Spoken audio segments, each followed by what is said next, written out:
So it appears that we are getting a brand new Dragon Ball Super movie sometime between now and perhaps maybe 2020, 2021, and joining me here today to discuss what could happen in this upcoming movie, or at least some of the concepts and ideas as to what is to be expected, is one of my Discord moderators, Danny Ray Champ, as I do want to welcome you back to another awesome video because you and I have so many interesting concepts and ideas when it comes to Dragon Ball Super.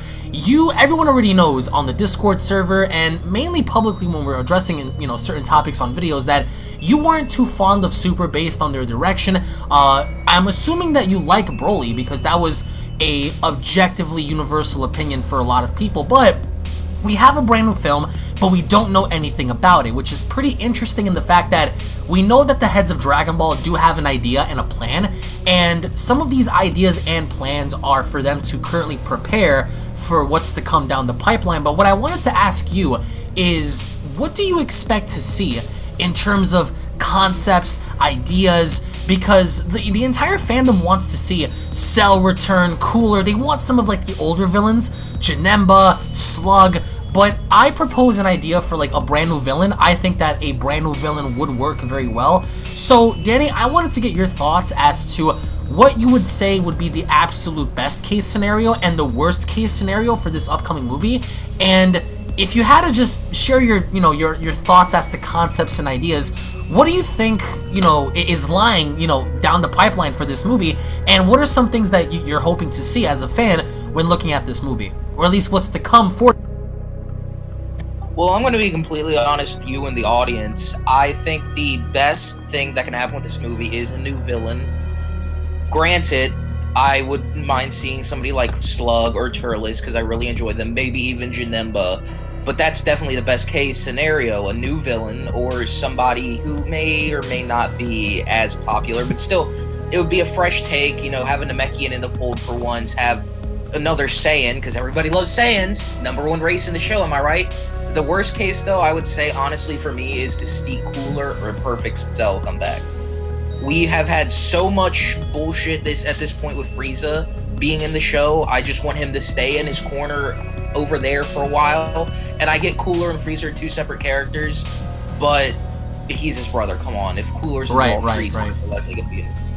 And Perfect Cell, I'm not a fan of him. I like Imperfect Cell way more. I feel like he's more conniving, much more interesting of a character. Once he became perfect, it was literally just no different than Broly. Broly said Kakarot, Cell said I'm perfect.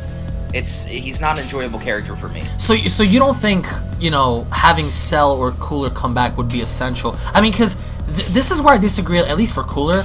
I think that if they were to introduce, and this is just shooting the shit, if they were to introduce a concept to where, as I said on my live stream, Frieza's story needs to end. I'm sure you agree, Geekdom agrees, a lot of people agree. I spoke to Emish on the phone, he agrees. A lot of people agree that Frieza's story needs to end. It's not because he's a bad character or he's pretty much irrelevant. No, it's the fact that we've seen what he's done from Z till now, and he's been involved in the latest movie, and even though he's not involved directly with Moro, I feel like he's brewing something. He's coming up with some kind of a plan in the shadows because he knows at the end of Dragon Ball Super Broly, he basically conceded to the idea that he cannot beat Goku. He cannot beat Vegeta by himself. He can't. He admitted this. He can't do it. So what he ultimately wants to do is have someone with him to lead the charge in battling against them. So I think that if they were ever to introduce that concept, even though they alluded to Frieza waiting for Broly to, get better with his powers and learn more, then he's going to use them again, I don't really agree with that. But if anything, I would go with the route of introducing Cooler and then seeing brother and brother versus the two Saiyans.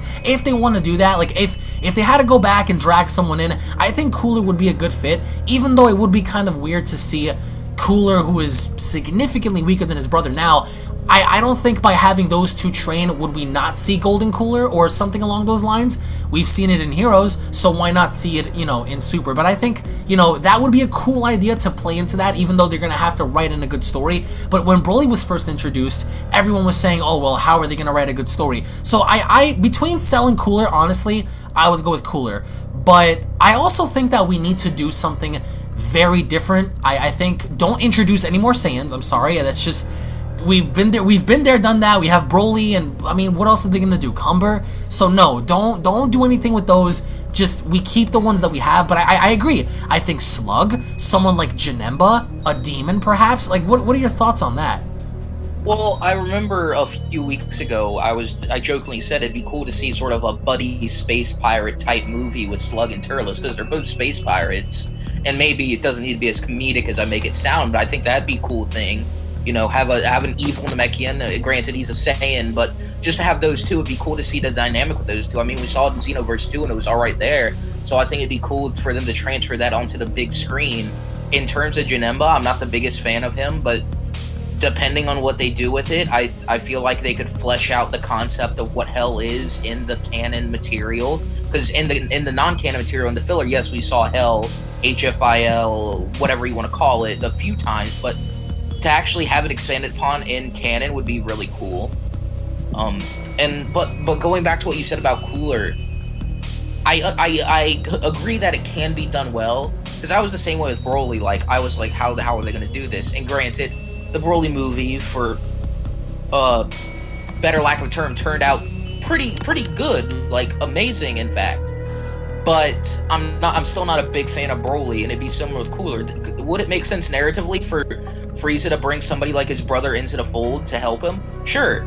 Would I rather see them bring back somebody like King Cold? Oh, I'd rather have that than Cooler, because it's really, like, you would rather have King Cold over Cooler? Granted, I'm pretty sure it was a dub-only line, but do you remember the line on Namek when Frieza said the only person who's ever been able to hurt me are my parents? Yeah, I remember that. That wasn't that only a dub change though? Wasn't that something? Yeah, but I get that it was only a dub change, but that's always interested me. I feel like King Cold had a lot to offer, and imagine if it's like if he comes back from training with Frieza, he eclipses Frieza.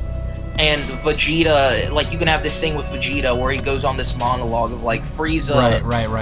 Frieza was always he was this wall, but King Cold, he was an enigma. He was something that we didn't know anything about, and to see his fearsome power now here, what he's truly capable of. Have Vegeta shaking in his boots like he did against Broly in movie 8, I believe, movie 7.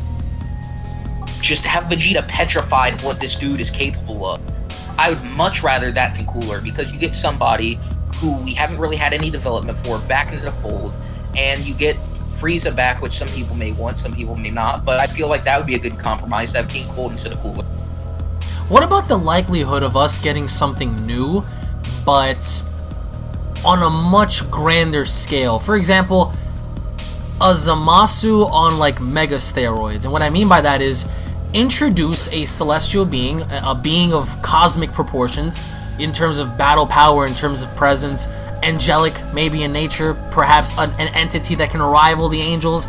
Like, what are your thoughts on like a massive multiverse kind of war to where you need Goku, Jiren, Broly, Vegeta, Piccolo, Gohan, Frieza, all these dudes, Beerus, to combat this one entity that's trying to destroy the very fabric and the very macrocosm of everything, and then giving us like some kind of like a battle to where the angels are involved, the Grand Priest is involved. Like what are your thoughts on that? Introducing one dude, he may come from somewhere, but wherever he came from, he's so strong that you need everybody to take him down. And perhaps maybe, just like Thanos, maybe he has like a little minion group of his own, a little army. But even if he doesn't, if it's just one individual, what are your thoughts on them introducing someone, another, brand new character who's so powerful that you need, literally everybody just to put him down? Like a canon version of Hearts. Yeah, like the canon version of Hearts, except without like a group. Imagine the brain of Hearts with the power of Cumber, per se. I think they'd have to be very careful with a villain like that. Dragon Ball has a big issue with power creep at the moment. But if done right, I think that could be really interesting to see, the Z Fighters reunite, everybody get a power boost, even the weakest person, Yamcha, even get a power boost and be there duking it out with some giant army like the 4th Ninja War Naruto. I think that'd be really cool, but, and then to finally have Goku and Vegeta go up against the big bad, they fuse again, Gogeta, maybe even UI Gogeta, who's to say, but I think the concept of a multiversal war is very interesting. Maybe you could throw in a concept sort of like Demigra and Toa's magic, not necessarily Exactly. introduce Yeah. them, Yeah. but have people be able to be controlled. Have Goku fighting an amped up Gohan who's being under the control of whatever this evil dude is. And then you could probably even do it like Infinity War and Endgame. Have it be in a 2-part movie. First part, they're fighting the war. It looks like it's going good. Then they lose. They come back the next movie after some time, all recharged, ready to rumble, and then they go in, they beat the big bad, and I would even say that could be the end of the series. You're actually the second person to suggest a 2-parter, because Geekdom also said the same thing. Why do you guys think how do you think a 2-parter would work? Because that's something I don't think that's very uncanny for Japanese anime. How would that even work? I mean, I'm just saying they could. Not that it's necessarily necessary, but I think it would be a good way to flesh everything out. Because like with the Broly movie, for example, we know that Toei cut out a lot of stuff that was Toriyama's. It was originally like a 3-hour script, and they cut like half of it. So I definitely think that given the right circumstances, given the right material, they could make a 6-hour story, even have each of these things be 3 hours, no different than Infinity War and Endgame. I think it's possible. Now, the question is, will Toei fork over the money, put this thing in development? I don't know. Looking at the travesty, in my opinion, that is Super, whether we get something like Infinity War and Endgame is very in question, but I think it's definitely an interesting idea. Now, alright, now, what are your thoughts on them maybe kind of like redoing another Battle of Gods? And what I mean by that is like finally getting the Beerus versus Goku rematch. What if it's something that we've seen before, except like there's like a conclusion to it? Like, for example, if we were to do, and I said this on the live stream, what if they were to do Beerus versus Goku and they give it like a good story? Do you think a Mastered UI Goku versus a full-powered Beerus for a movie would work? Or do you think that they should save that for the show? I would say you could even throw it into this multiversal war story. Have Beerus be one of the people who become under the villain's control. Oh, okay. Have Goku have to box with Beerus, and then have Goku be like, dude, listen, I'm sorry. I know you may not look at me like this, but you're a friend of mine, but I have to do this. I have to put you down for the greater good, and then have Goku kill Beerus. I wouldn't say kill. I'd say defeat. No question about it. I would say defeat, but kill, I think that'd be pushing the extremes, especially for a character like that who hasn't been utilized, I think, fully yet. But what you just said about the mind control, like controlling someone to do your bidding, that would be really good. And the really cool part about this is the fact that they're working on this film. They're preparing something very big. There's a likely chance that we are going to see the show come back and the movie at the same time, so that's going to be something big. But if there's anything you want to add on before we head out here in terms of the movie and just expectations, or at least release dates, like when do you think? Because I'm thinking next year. 2021 is, I think, pushing it. I would say next year, but what are your thoughts on everything in terms of like the movie itself? Well, in terms of what the movie could be, I think I brought this up earlier when we were just talking in general chat about what it could be, and in One Piece, there's a movie, I can't remember the exact name of it, but it features its main character. It focuses heavily on one of the secondary characters, Zoro. So I brought up, like, if it was a Slug movie, maybe they could focus on Piccolo. And I don't necessarily think they do that, but I think it'd be interesting to have a movie focus on a quote-unquote side character like Piccolo, like Gohan, have them sort of have a re-emergence in this movie to get back up there with Goku and Vegeta. But on the release date, I mean, I could agree 2020. Maybe if they're going all out 2021, early 2021 to mid 2021. But if not, 2020 is completely believable to me. I think that's a good time frame. I personally can't wait. I think that this is something that a lot of us have been waiting for, because, I mean, who would have thought it'd be a new movie? But we want to get your thoughts in the comment section below, and I'm pretty sure a lot of you guys do have a lot of comments to add. So, again, thank you all so much for watching this video. I hope you guys enjoyed it. And we're going to be posting some Dragon Ball content on here until my main channel returns. But give my friend Danny a follow on Twitter. I'm going to link his Twitter down below, guys. Follow him. He's a huge fan of Dragon Ball, One Piece. He's also my head moderator on Discord. One day to be his, hopefully, when the torch is passed. So, thank you all so much for watching. I hope you guys enjoyed. Slap a like down below if you guys are hyped for Dragon Ball. And I'll be seeing you all in the next one, guys. Take it easy. Peace. This is the Galactic Emperor of the Universe, and of course I'm here to tell you to subscribe to Unrelent Gaming. Also follow Unrelent Gaming on these social media platforms to stay connected at all times. And if you don't, then very soon you will all be dead! Oh, did someone say Unrelent Gaming? Oh my god. The fuck, Zarbon? Put on some clothes! Well, why don't you put on any clothes? What? I don't need clothes, but Jesus Christ, that's huge! What, Broly? Freezer. Uh-oh. Prepare to die!